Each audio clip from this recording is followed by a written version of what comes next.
1, 2, 3, 1, 2, 3, test, test, test. Pop, pop. La la la la la. Hello, hello. Will this clip? Will this clip?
Hello.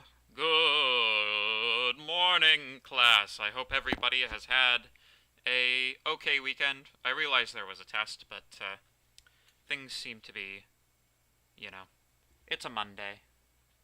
Today is very Monday. Um, So yeah, I guess an interesting thing we could do is we could take a look at the statistics for the test. Um, it's out of 16 for you. That's interesting because in these statistics, like the statistics seem to be correctly arranged. Um, I just refreshed the page. Oh, so yes. So if there's been a miscount of your grades, hello. If there's been a miscount of your grades in any way, shape, or form, please email either myself or one of the TAs, and we'll get it sorted out for you. Um, so there are a lot of people who say that the grade item appears to be out of 16. I guess I would ask you to refresh because I think that problem is now solved. At least it looks to be on my end, but you know, we'll take a look at it after the lecture to see if just to verify. But I would like to show you guys this the class statistics for the midterm because that might be of some interest to you. So, if you take a look, normally with tests and such things, you get what's called a bell curve, right? A normal distribution. In our case, it's more like a exponential distribution as the grades go up. So if you take a look, we've got, I'm not sure if you can see the tooltips text through the stream, but we've got 31.94% of users got 100% or greater on the test. Most people got above 75%. Class average was 86.08% on that midterm. If you're listening to this, thank you so much for getting the grades processed in so timely a manner. This never happens in this course. There's a test on Saturday and the grades are available the following Monday. So, there we go. There we go. When will we receive our feedback?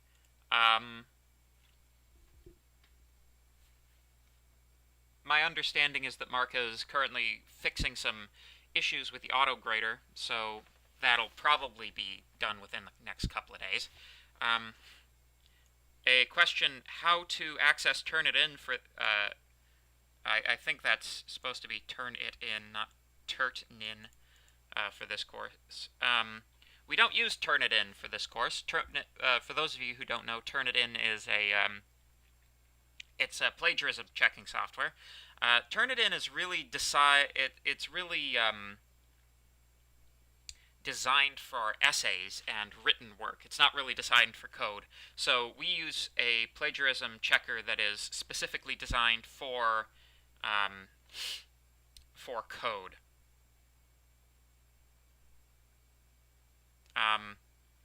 The highest grade someone got was 15 out of 13, so no one got 16 out of 13 or 17 out of 13. Quite possibly. Yes, Daddy Moss. So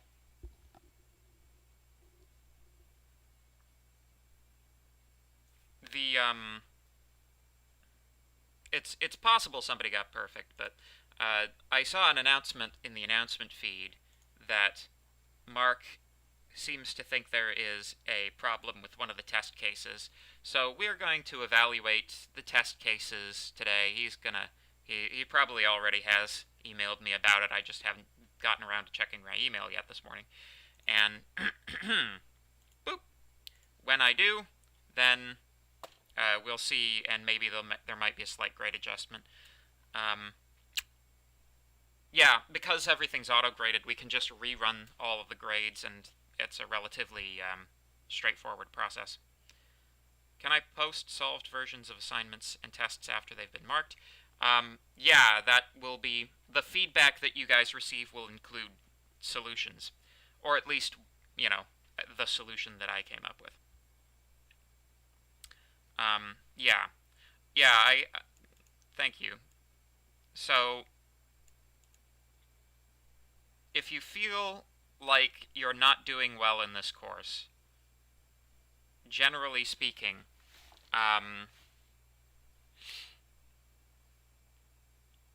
well, there are a couple of things. Number one, I think it would be good to take a look at the amount of time that you're spending preparing for this course and, you know, studying for the course.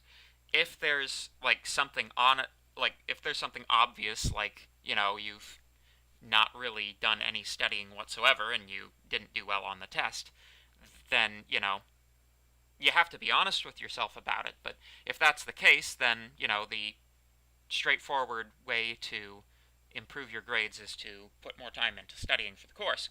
If you are, you know, restricted in such a manner that that's not possible for you, you might also consider, have I taken on too many courses this semester? You might consider, you know, generally speaking, don't start with, you know, generally speaking, when you're analyzing a problem like this, you want to take it to the lowest level at which the problem could exist, and then work your way to the upper levels. Like, it's not good to start off with, I am stupid and I don't deserve to be in university. That's not useful or constructive.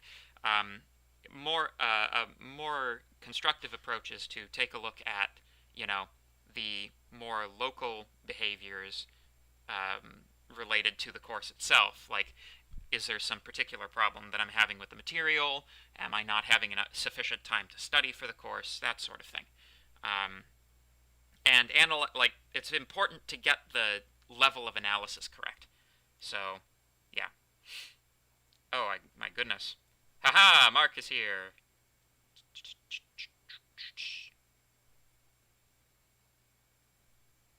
Bum, bum, bum, bum. So, I got a question. What happens to the bonus marks? So, bonus marks are category specific. Bonus marks on assignments stay in the assignments category. Bonus marks on tests stay on the test category. So, any bonus marks that you acquired in test 1 will be applied to tests 2 and 3. So, there you go. Looks like Mark is answering some questions now, so I might be able to actually move on with the lecture material. We're a little bit behind, so it would be good to keep it moving. Yep. Was there another question that I wanted to answer? How do you improve your ability to solve coding questions? Practice. There's nothing you can do other than practice. And yes, there were hidden test cases. The hidden test cases are the ones we use to grade. So, anyway, we were talking about structured data types. We had talked about aliasing. We had talked about slicing. We had done that. Lists versus tuples. I don't know if we did this one.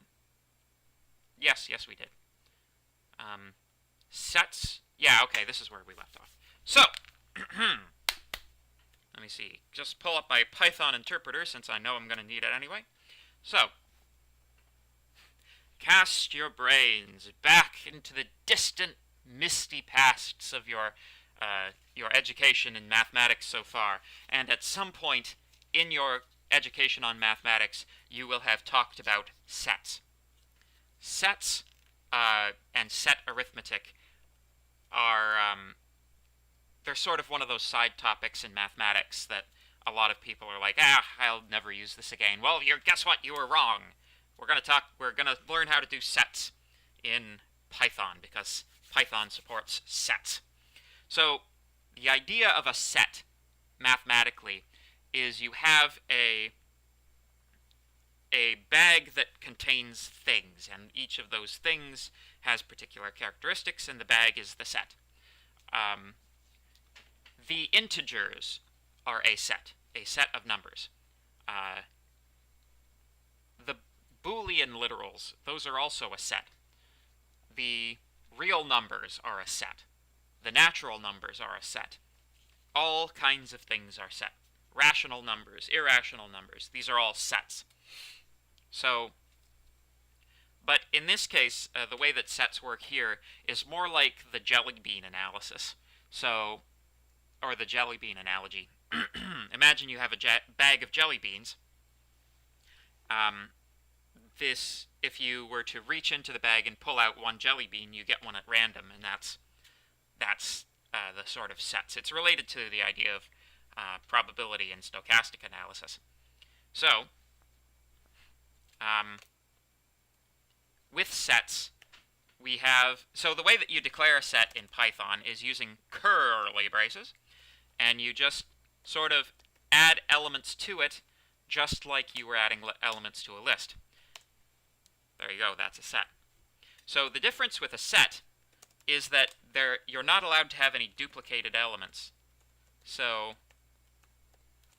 this set is, notice, the things that end up in the set itself are only the unique elements that are entered into the set. So all of these threes are not unique elements, so they're not actually saved, which is interesting.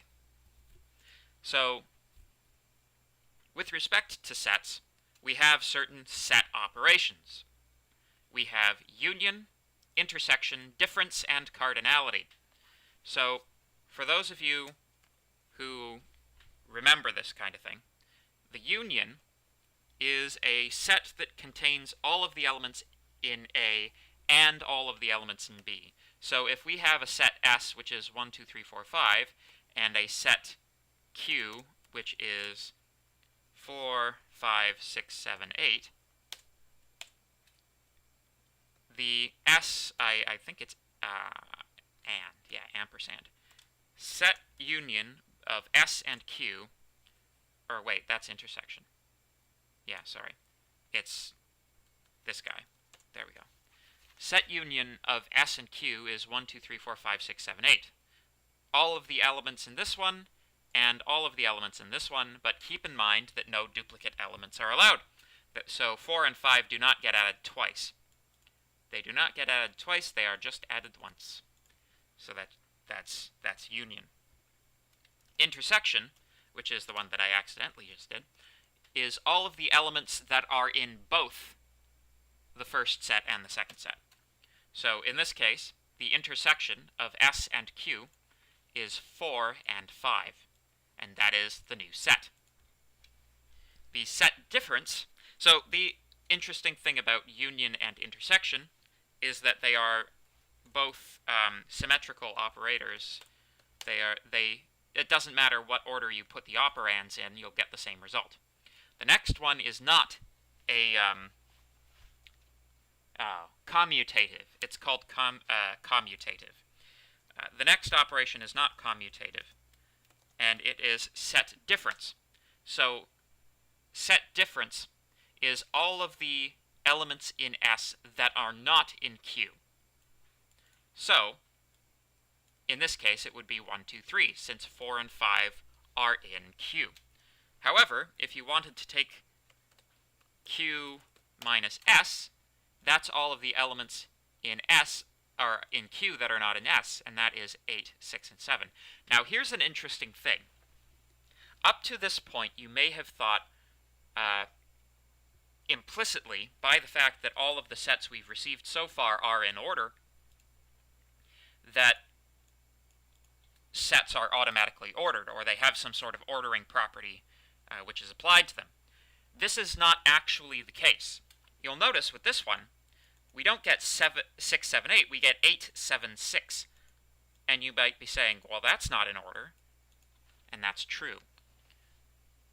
A thing about sets is that you cannot assume that they have any ordering applied to them.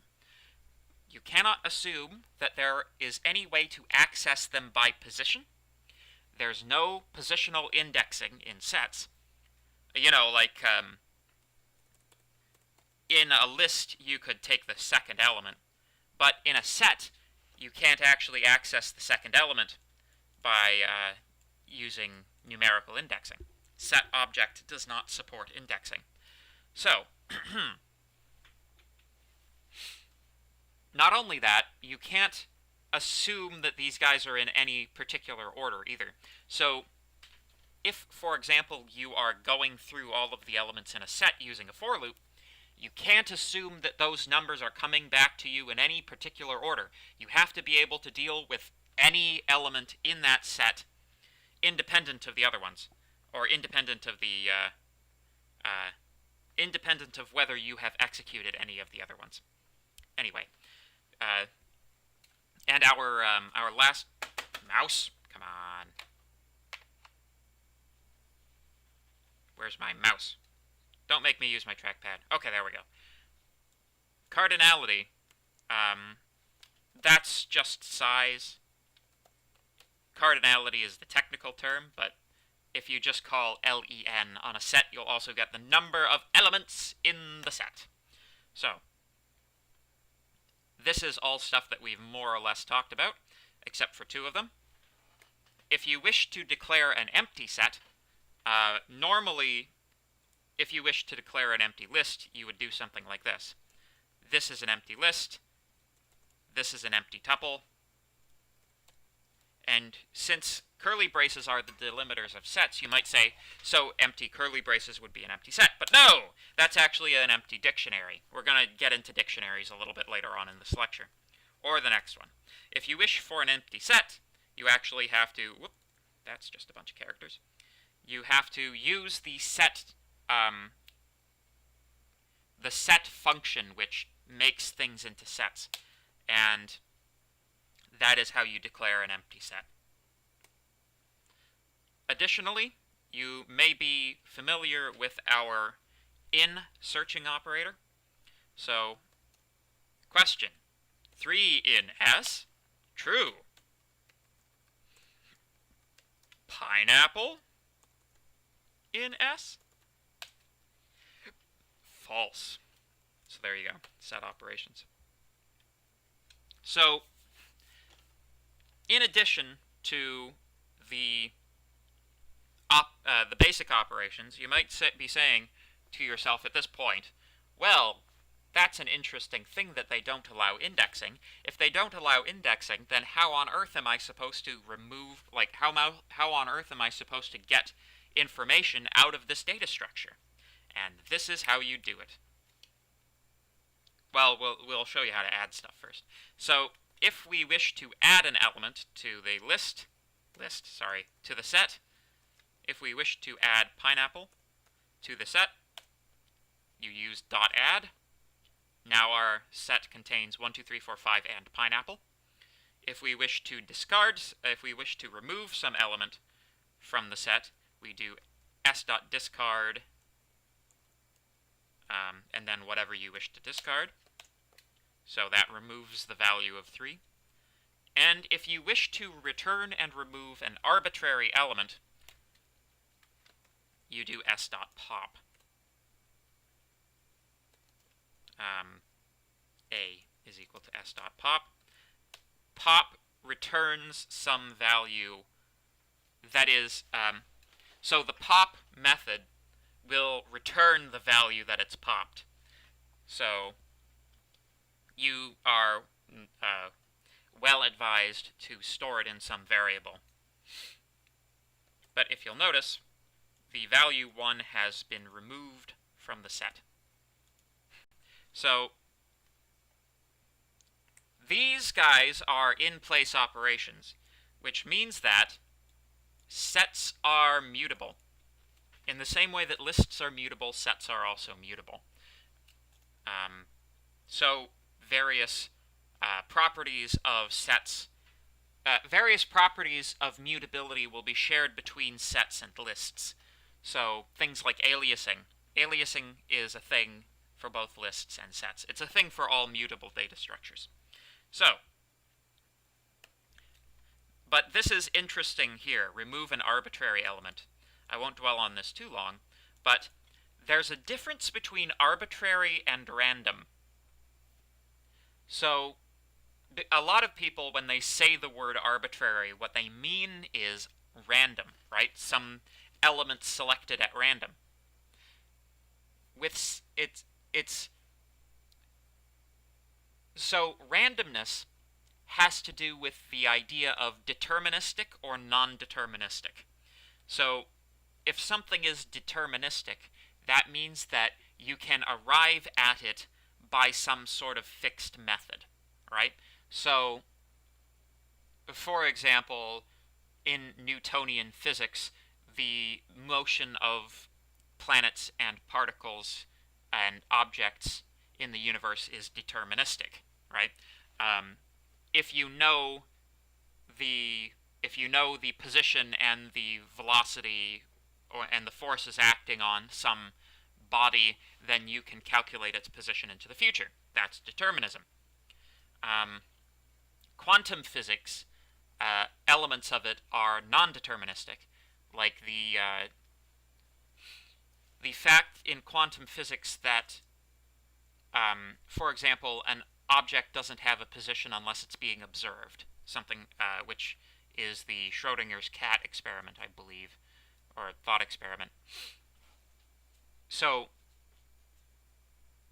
it could be any of a number of things, but that doesn't necessarily mean that it's random, right? So when we talk about the difference between determinism and non-determinism in a computer, first of all, there's no such thing as real non-determinism in a computer. Even our random numbers, if we ask for the import the random number library, which exists in Python, if we want random .rand int 0, 100, which just gives us a random integer from 0 to 100, we got a different one each time. Well, almost get a different one each time, but it's randomly selected.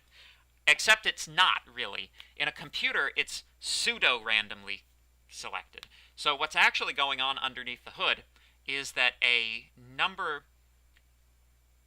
the random number libraries in general take something that is constantly changing, like the system clock, like whatever the time is in your system, including milliseconds, and it applies a number of functions that transform the value and transform that value in such a way that it gives the appearance of being random. Because computers are not actually capable of true randomness. They can fake it pretty well, but they're not actually capable of true randomness. It's always pseudo-random values. So it's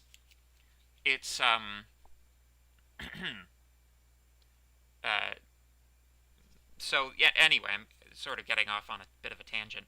But when it says remove arbitrary element, it doesn't, this is a repeatable operation, but it is not, you can't rely on the elements coming out of a set in a particular order, I guess is what I'm trying to say.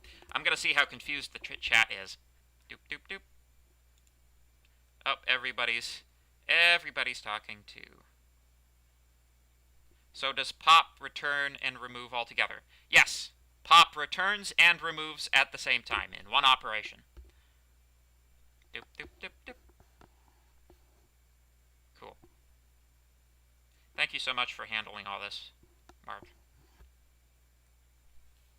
Why does list.pop remove the last element, whereas set.pop removes the first element?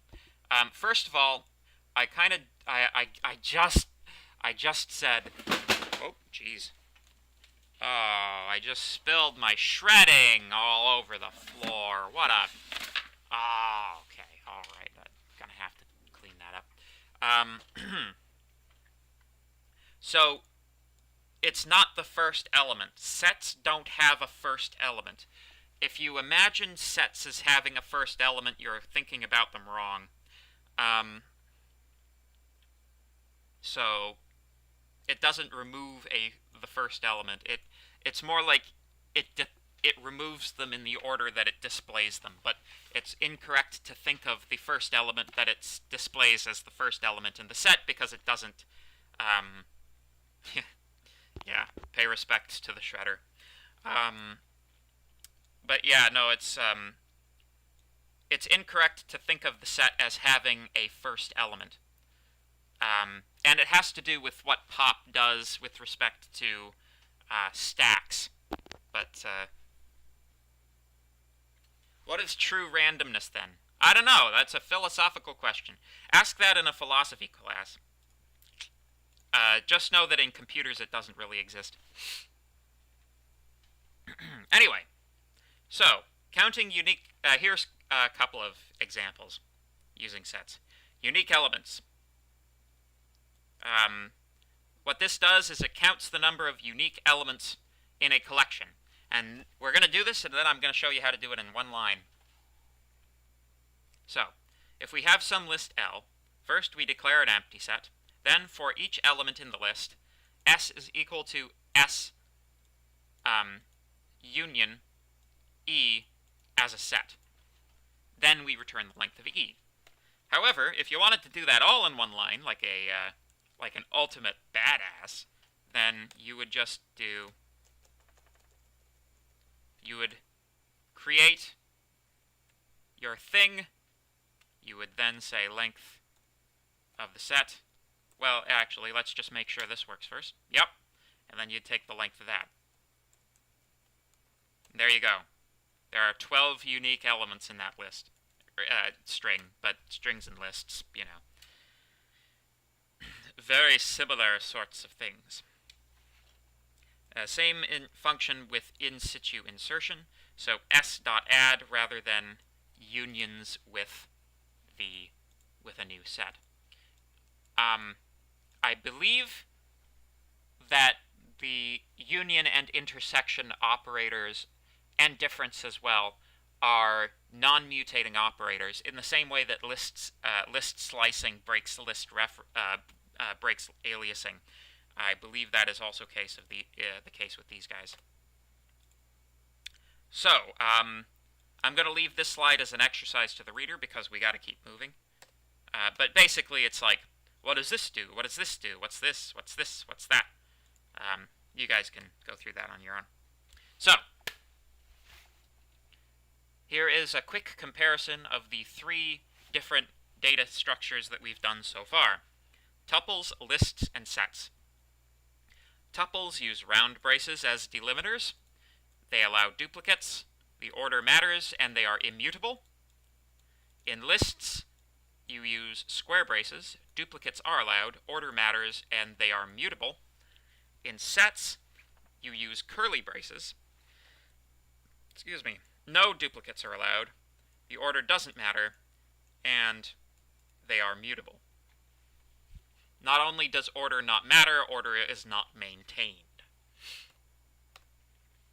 So let's talk about dictionaries. Lists, strings, and tuples are indexed by integers. Dictionaries can be indexed with arbitrary types. So, take any literal of any type, and a dictionary can use that as the index.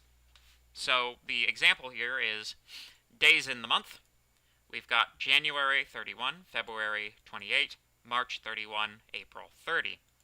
Then you can see we can access that using a string. So, very quickly, A1, comma, B2, C3.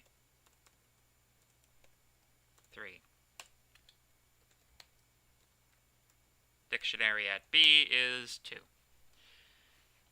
So the syntax for this, you put the, okay, before we talk about syntax, let's talk about the difference between keys and values. So, generally speaking, a dictionary, in terms of sort of the higher mathematics involved, we think of dictionary as a mapping between one set and another. So, this is probably, unless you've done some reasonably advanced mathematics, you probably haven't heard of the idea of a mapping before. But maybe you have. The idea is you have one set, you have another set, and a mapping relates elements of one set to another. So you can find elements in the second set by knowing an element in the first set. So that's incidentally probably why they're using curly braces, because this is related to the idea of sets. So in this case, we've got a set containing January, February, March, and April, and that's mapping to a set containing 31, 28, 31, and 30. So the dictionary establishes the relation between those two.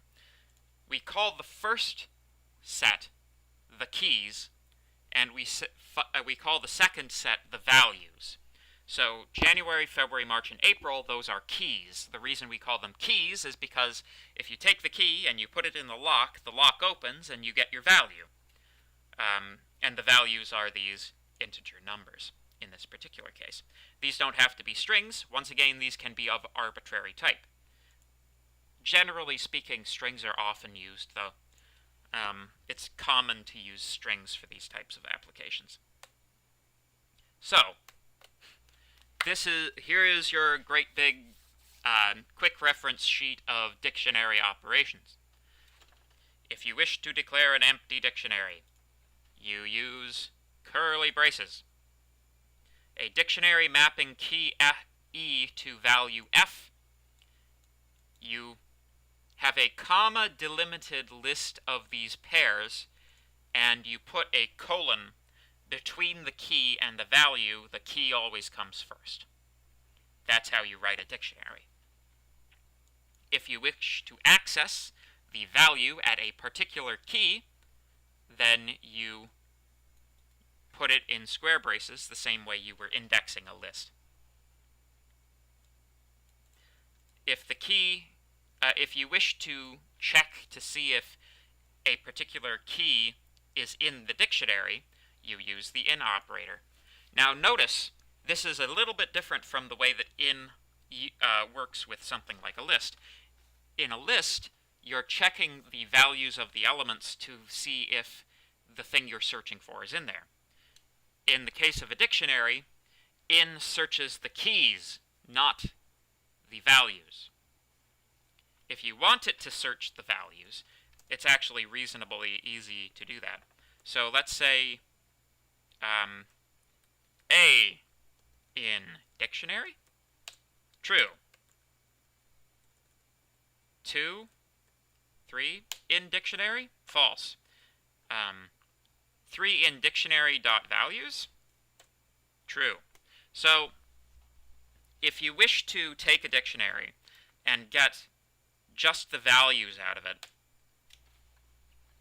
dictionary.values will, well, it returns a different object than a list, but you can easily convert it to a list if you just cast it as one. There you go. And if you wish to just get a list of the keys, oh, you gotta spell it correctly, but that's how you would go about getting the keys out of a dictionary. Once again, if you want to know how many elements there are in the dictionary, you use our now quite familiar len length function. If you wish to delete a key E and its value from the dictionary, you use del or delete A. There we go. Oh, I need to actually use dit. There we go. And then if we ask for what that contains, you'll notice that the A has been removed.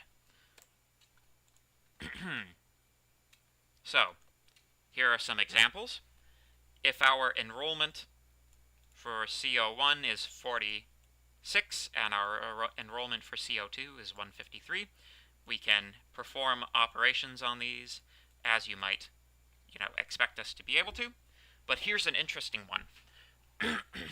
You might be saying to yourself, well, it's all well and good to be able to delete an element from a dictionary. How do I add an element to a dictionary? I didn't see a function for that in the last screen. And the interesting thing about that is that you can actually add an element to a dictionary just by assigning something to it. So notice there's no key for D in the dictionary as it exists currently. However, if we assign something to that key, that will add it automatically to the dictionary. So that's how you add stuff to the dictionary. It's pretty handy, actually. So there you go. Dictionaries are also mutable. Dictionaries are mutable because if we have a particular value, we can access it by index. That's kind of the whole point. There you go. Cool.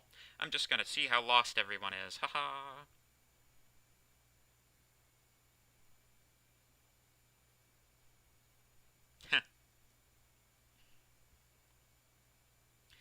Dictionaries shouldn't have been required for the midterm, but I imagine you might have been able to think of one. Okay. My goodness.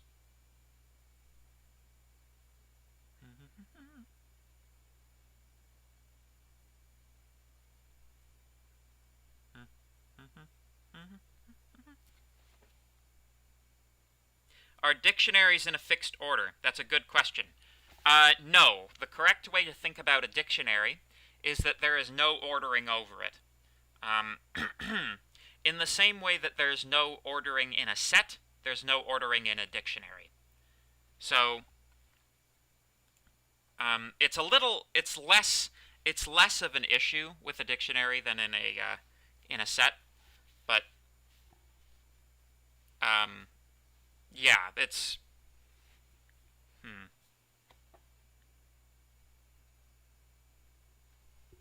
yeah, there's no ordering over a dictionary. Question: why should Okay, I've got a couple of questions actually. I should look for the questions that are actually directed at me, eh? How do I find the key of a specific value that I know is in the dictionary? Well, that's an interesting question.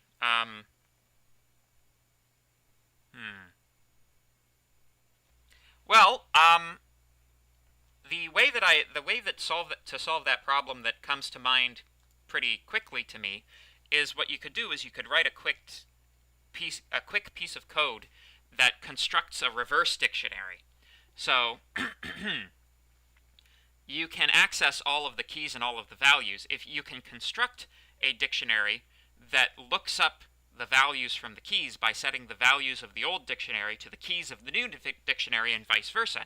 That way you'd be able to look up the old values by or the old keys by the value. That would be one way to do it. Why should I ever use dictionaries instead of a normal list? Don't worry, there are plenty of applications of them. Pardon me. Coof. The issue is that dictionaries can be a lot more descriptive. Sometimes,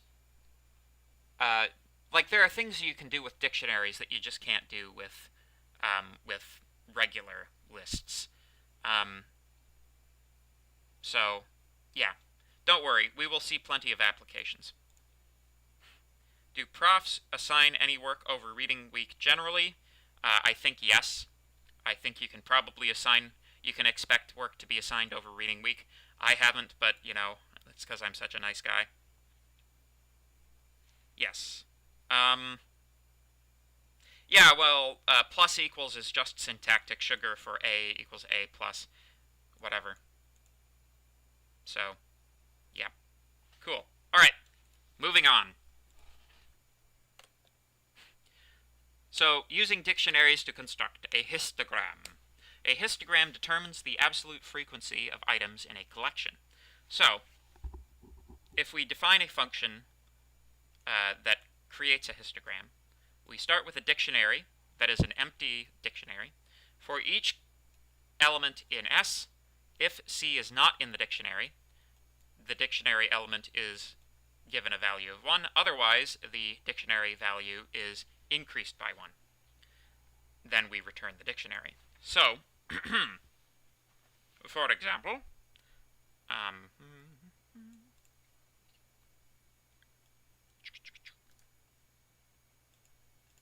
I think I'm just gonna I'm going to copy that into a thing.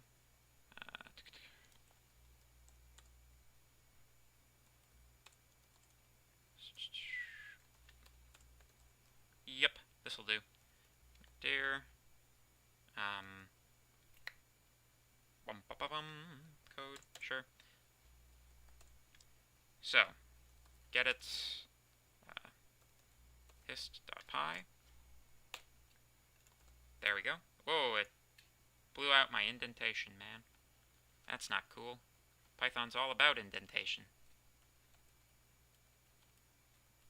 And then, if we wish, copy that. There we go. So if you're loading a Python script from a file, the way that you do it, I'm not sure we've done this in class yet, but the way that you do it in like a bash-like environment is that way. So, did I get the indentation wrong? Yeah, I totally got the indentation wrong. There we go.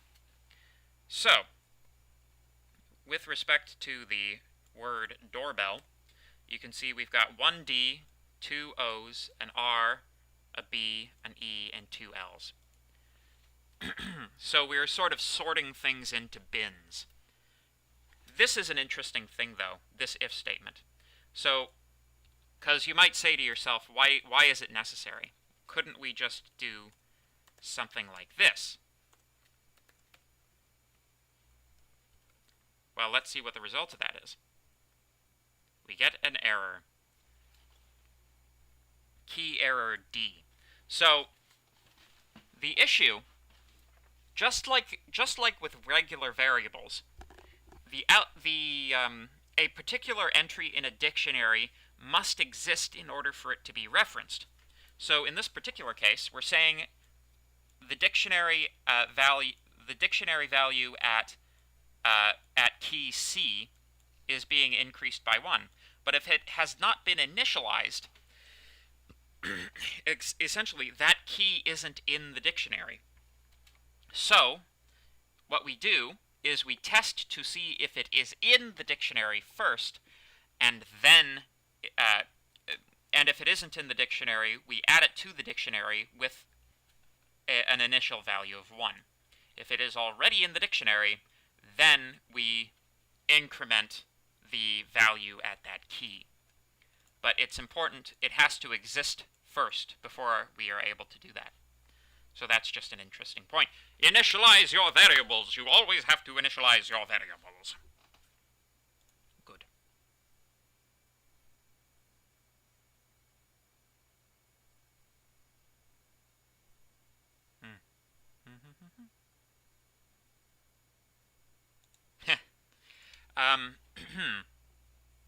Okay. So, this is fine. So, let's examine for a moment what for loops do in the case of a dictionary. So, let's say, let's use our current example here. Rather than have the histogram result just go off into outer space, first of all, let's, make it a little more interesting. We can print X. Let's see what we got. So you can see we've got all of these characters that all have a different frequency. So the question is, what happens if you try to for loop over this thing? For element in X, print element. So you can see that the values that are being assigned to E when we use the for loop are actually the keys rather than the values. So if you want to get the values, it's pretty simple. Blah, blah, blah. Words speaking. If you want to get the values out of that, all you have to do is look up the indexes that are being given to you in this for loop. Of course, the alternative way of doing that is to for loop over x dot values. I think dict object has no attribute. Values with an S. There we go. Same bloody thing. Just like I've been saying for a while now, the thing about programming is that there are 100 million ways of doing any particular thing. Python is actually a language that consciously tries to minimize that. Python doesn't provide you as many options on how to complete or perform particular tasks in an effort to increase the simplicity of the language. And yet, even in Python, there are still 100 million ways of performing any particular task. Which is why plagiarism checking works. So, this is an interesting little thing. So, generally speaking, the way that you want to think about data structures is I want to use the best data structure for the application that I'm using, right? So, or whatever the application is, you want to choose the best data structure for it. So, yeah, we'll go through this as soon as I check for more questions.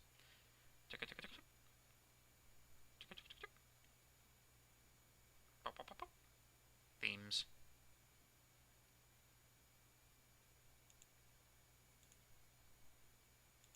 Cool. So, top 5 nominees for Best Animated Film. First of all, you have to think, how is this data being represented? If it's something like names, and that would be names in this case, that would be strings, right? So the question is, do you want a tuple, a string, a set, or a list, or a dictionary? In this particular case, since we want a collection of names, we don't just want one string, right? So the question we have is there some sort of implicit ordering here? And in this case, there is no implicit ordering. So a set would be acceptable. Also a list or a tuple, but lists and tuples are acceptable for most things. Shopping list for pizza ingredients and amounts. So that's an interesting one because you are relating one thing to another, right? You are relating pizza ingredients, which are names, which would be encoded as strings, to quantities, which may also be strings, actually. It depends on how you choose to encode the quantities.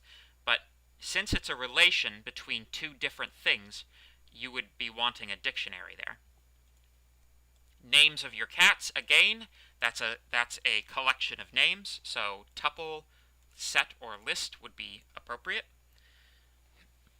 The courses you took, the year you took them, and the grade you got. So this one's a little more complicated because you're relating one thing to more than one other thing. So that, to me, would be a dictionary which points to a tuple or something like that. Or even a dictionary that points to another dictionary. This is where things start to get interesting, because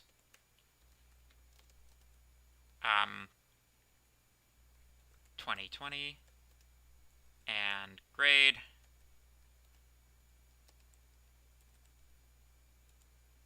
A++. So you can... Oh, that's not in the interpreter. The interesting thing about these types of things is that you can nest them.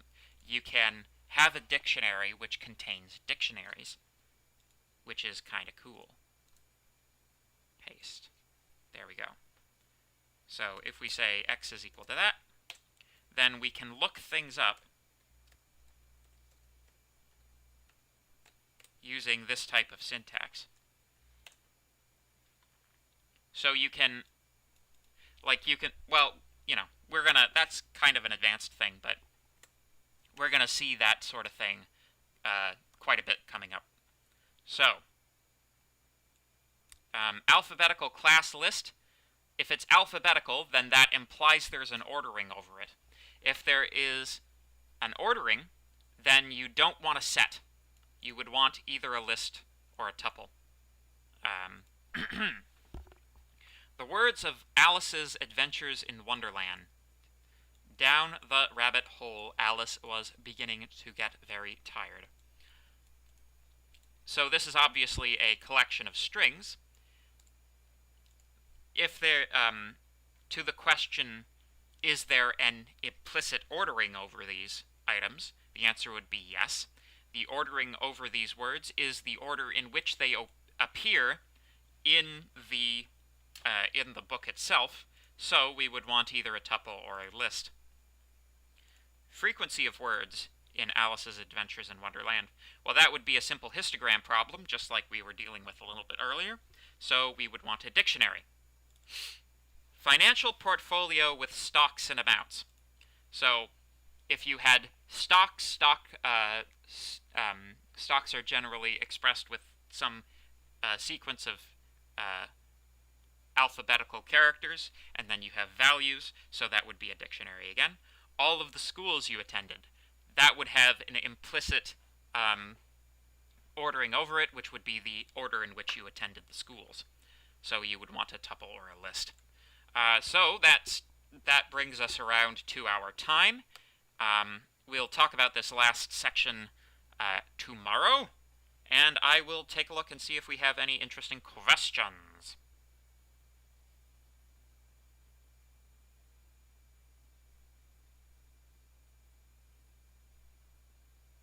Name of cats is a list so you can update it when you get more cats. Yes!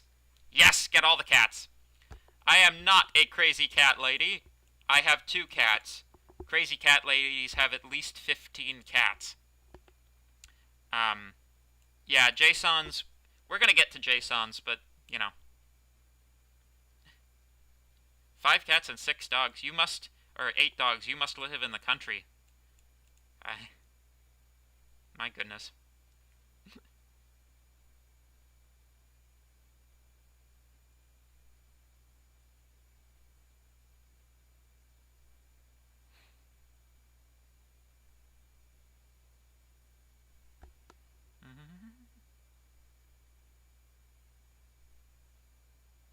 Okay. Awesome.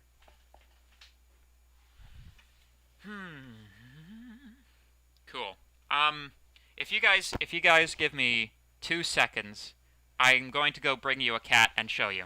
You can have the end of... Will Indica be making tutorials anymore? Well, I certainly hope so. She's being paid to. Okay, I'm gonna go get the cat, and that'll be your end of lecture cat. I'll be right back.